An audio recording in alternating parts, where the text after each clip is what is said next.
Mürəkkəb sümbülünün çiçəklərində dişici kağızlıqların sayı veribdir. X'i soruşur və X'i müəyyən edin deyir. Və çiçək yanlığını təşkil edən bitişik olmayan çiçək yanlığını təşkil edən elementlərin cəmi də 30 verilibdir. Deməli, biz çiçək düsturunu yazaq. C2 plus 2. Çiçək yanlığında ikisi bitişikdir. Bizdən bitişik olmayan deyirdi. Pərdələr bitişibdir, pərdəcik deyirdik, pərdəciklər.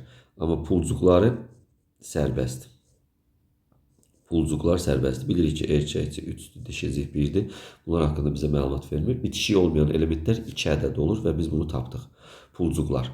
Deməli, yazırıq. Bir çiçəkdə, deməli, neçə dənə idi? 2 bitişik olmayan, yəni pulcuq vardı, bitişik olmayan vardı və 30 dənə o bitişik olmayan hissə neçə çiçəkdə olar? X bərabərdir 15 çiçək taparıq.